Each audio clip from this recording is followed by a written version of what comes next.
రోజు రోజుకి గోల్డ్ రేట్లు పెరుగుతున్నాయి. తాకట్లో ఉన్న బంగారానికి వడ్డీలు పెరుగుతున్నాయని టెన్షన్ పడుతున్నారా? కొమ్మూరి గోల్డ్ వచ్చాక ఆ టెన్షనే పోయింది. కొమ్మూరి గోల్డ్. నమస్తే, నేను మీ తేజ. ఆంధ్రప్రదేశ్ మాజీ ముఖ్యమంత్రి వైఎస్ జగన్మోహన్ రెడ్డి గారు ఆయన వైఎస్ఆర్సీపీ పార్టీ పరిపాలనలో ఉన్నప్పుడు జరిగిన లిక్కర్ స్కామ్ మీ అందరికీ బాగా తెలుసు.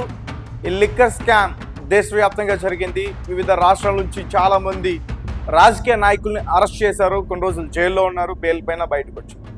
ఇక తాజాగా ఆంధ్రప్రదేశ్ విషయానికి వస్తే లిక్కర్ స్కామ్ గురించి అంటే ఇప్పటివరకు అక్యూజ్డ్గా ఉన్నవారు, నిందితులుగా ఉన్నవారు రాజ్ కసిరెడ్డి, వాసుదేవ్ రెడ్డి, ముప్పిడి అవినాష్ రెడ్డి.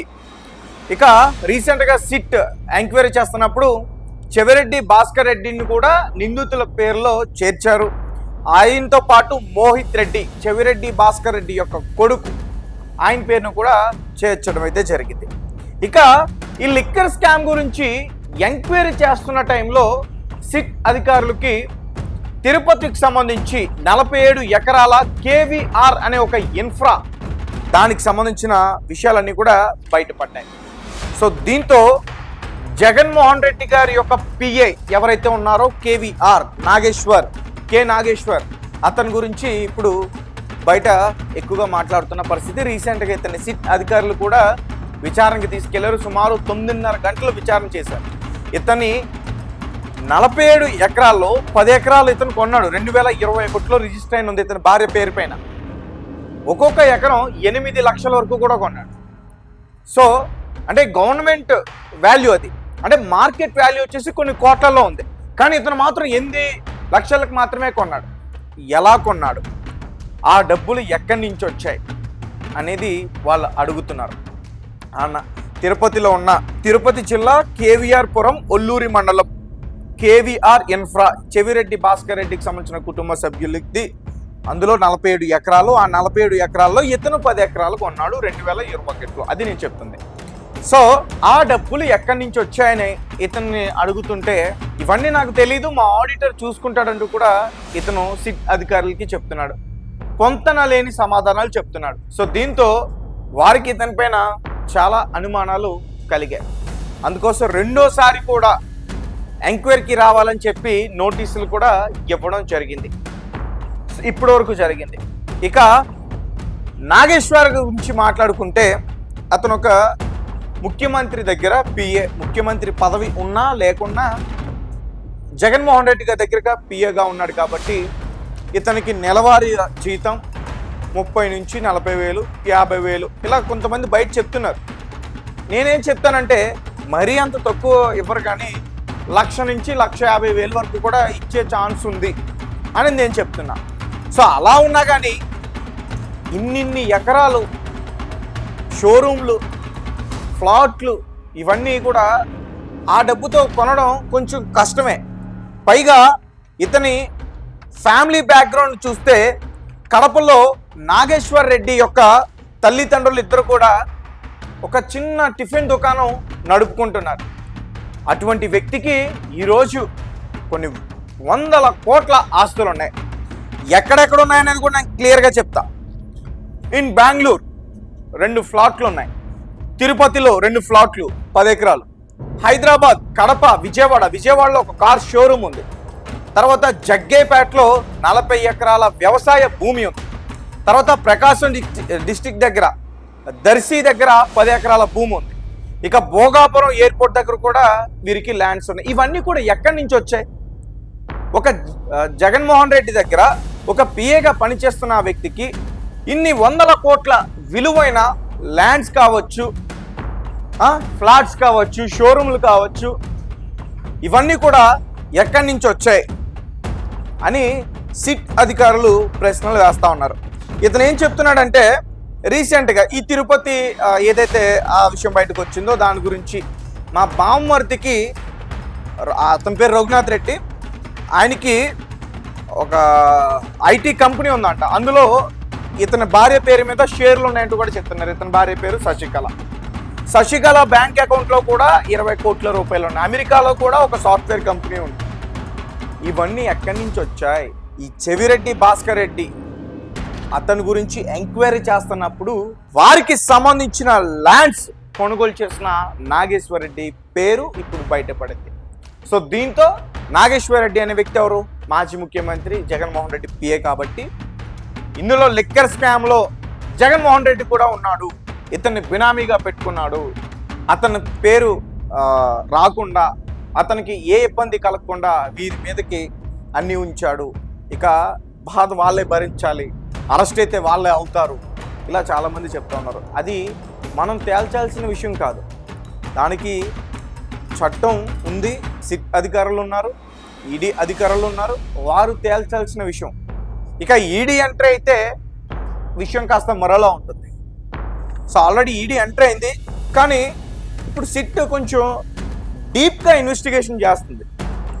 ఒకవేళ ఈడీ ఎంట్రీ అయ్యి కేసులు కనుక రుజువు చేస్తే 6 నెలల వరకు కూడా బెయిల్ దొరికే ఛాన్స్ కూడా ఉండదంటూ కూడా చెప్తున్నారు. సో అంటే ఏదేమైనప్పటికీ జగన్మోహన్ రెడ్డి 6 నెలల పాటు జైలుకి వెళ్ళే అవకాశం ఉందంటూ కూడా చెప్తున్నారు. కానీ ఎక్కడా కూడా ఇటు సిట్ ఎంక్వైరీలో కూడా ఇటు ఈడీ ఎంక్వైరీలో కూడా ఎక్కడా కూడా అక్యూజ్డ్గా, నిందితుడుగా జగన్మోహన్ రెడ్డి గారి పేరు లేదు. ఇక దీనికి సంబంధించి ఇంకా చాలా ఇన్ఫర్మేషన్ మీకు అందించే ప్రయత్నం చేస్తా. ఇప్పటివరకు ఎవరెవరు ఉన్నారో ఈ కేసులో, అలాగే వీళ్ళ ఫ్యామిలీకి సంబంధించిన డీటెయిల్స్ ఇవన్నీ కూడా ఒకసారి మనం క్లియర్గా చూసే ప్రయత్నం చేద్దాం. ఇప్పుడు బయట సమాజం దగ్గర నుంచి కేవీఆర్ భార్య ఖాతాలో అంత సొమ్ము ఎక్కడిది అనేది ఒక ప్రధానమైన ప్రశ్న అని చెప్పొచ్చు. కేఎన్ఆర్ భార్య శశికళ బ్యాంక్ ఖాతాలో 2019 నుంచి 24 వరకు 20 కోట్లు జమైనట్లు సిట్ గుర్తించింది. ఈ సొత్తంతా ఎక్కడిదని సిట్ అధికారులు ప్రశ్నించగా వ్యాపారం ద్వారా లభించిన ఆదాయమని సమాధానం ఇచ్చినట్లు తెలిసింది. బ్యాంకు లావాదేవీలు పరిశీలించగా అందులో మద్యం లంచాలు సొమ్ము ఉన్నట్టు సిట్ గుర్తించింది. ఇక విజయవాడ శివారు రామవర్పాడులో ఓ కార్ల షోరూంలో కేఎన్ఆర్కి 2 నుంచి 3 కోట్లు పెట్టుబడి పెట్టి 50% వాటా తీసుకున్నట్టు సిట్ గుర్తించింది. అంత తక్కువ పెట్టుబడితో అంత వాటా ఎలా సాధ్యమైందని, నగదు రూపంలో ఎంత చెల్లించారని అడగ్గా అవేవి తనకి గుర్తులేవని సమాధానం ఇచ్చినట్లు చెప్తా ఉన్నారు. ఇక బంగారం తాకట్టు పెట్టి 1 కోటికి పైగా రుణం కేఎన్ఆర్ తీసుకున్నట్లు సిట్ తేల్చేసింది. ఇక ఆ బంగారం కొనుగోలుకు డబ్బు ఎక్కడదని ప్రశ్నించింది. యథావిధిగా ఇవన్నీ నాకు తెలీదు, గుర్తులేదు, మర్చిపోయాను, ఎప్పుడు జరిగింది, ఇవన్నీ మా ఆడిటర్ చూసుకుంటారు, ఇలాంటివి సమాధానాలు చెప్తారు. ఇతనే కాదు, ఎవరైనా సరే ఇటువంటి కుంభకోణంలో ఉన్నవారు ఎవరైనా ఇటువంటి సమాధానాలు చెప్తారు. సో కేఎన్ఆర్ తన భార్య శశికళతో పాటు అమెరికాలో ఉండే బావమర్ది పేరిట ఓ సాఫ్ట్వేర్ కంపెనీ ఏర్పాటు చేసినట్లు సిట్ దర్యాప్తులో తేలింది. ఇవి కాకుండా మరికొన్ని కంపెనీలు వీరి పేరిట ఉన్నట్లు గుర్తించారు. వీటిలో పెట్టుబడులకు డబ్బు ఎక్కడి నుంచి వచ్చిందని ఆరా తీశారు. అలాగే కేఎన్ఆర్కు హైదరాబాద్లోని బేగంపేటలో 1, తిరుపతిలో 2, బెంగళూరులో 1 చొప్పున ఫ్లాట్లు ఉన్నాయి. కడపలో 1 విల్లు, విజయవాడలో 1 ఫ్లాట్ ఉంది. ప్రకాశం జిల్లా దర్శిలో 10 ఎకరాలు, ఇలా కొన్ని చోట్ల ఇతనికి భూములు, ఆస్తులు ఉన్నట్టుగా కూడా సిట్ అధికారులు గుర్తించారు. వీటిని ఎప్పుడెప్పుడు కొన్నారు, కొనుగోలుకు డబ్బు ఎక్కడి నుంచి వచ్చిందని ప్రశ్నించారు. ఆదాయ మార్గాల గురించి అడగా పొంతనలేని సమాధానాలు ఇచ్చాడు. నెలకు 10 నుంచి 15 వేతనం పొందే వ్యక్తికి అన్ని ఆస్తులు ఎలా సాధ్యమయ్యాయి? నెలకి ఒక ముఖ్యమంత్రి దగ్గర ఒక పిఏకి ప్రస్తుత కాలంలో 10 నుంచి 15 వేలు ఇస్తారంటే నేను నమ్మను. అది 2019 అయినా సరే నేను నమ్మను.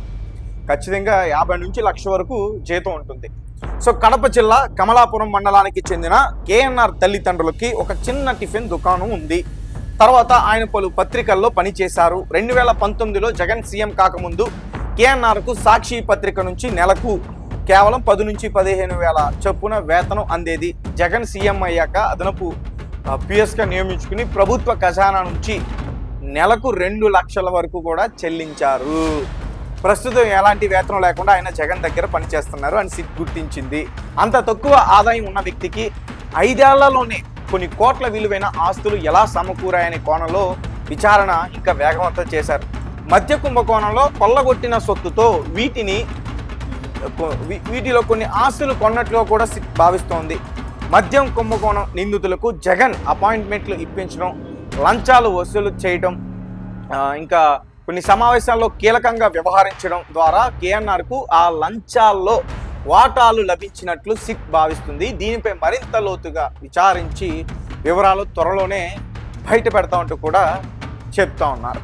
జగన్మోహన్ రెడ్డి గారు పిఏ ఉన్నారో ఆయనకి 5 ఏళ్లలో ఇన్ని కోట్ల విలువైన ఈ ఆస్తులు ఎలా సంపాదించగలిగాడు అనేది సిట్ ఎంక్వైరీలో అడుగుతున్న ప్రశ్నలు. అతను సమాధానం చెప్పట్లేదు, తెలీదు, గుర్తులేదు, ఇవన్నీ మా ఆడిటర్ చూసుకుంటాడు, ఇవే సమాధానాలు చెప్తున్నాడు. సో ఖచ్చితంగా ఇతను ఇరుక్కున్నట్లయితే అర్థమవుతుంది. ఇతనితో పాటు జగన్మోహన్ రెడ్డి గారిని కూడా మరి ఆల్రెడీ పొలిటికల్ ఛార్జ్ షీట్లు అయితే చేర్చారు. పొలిటికల్ యాంగిల్లో పొలిటికల్గా కొన్ని ఆరోపణలు కూడా చాలామంది చేసేస్తున్నారు, నిందితుడు అనేస్తున్నారు డైరెక్ట్. కానీ సిట్ అధికారులు చేర్చారు. మరి చేరే అవకాశం ఉందంటారా లేదంటారా? మీ కమెంట్స్ ఏంటి, మీరేం చెప్తారు?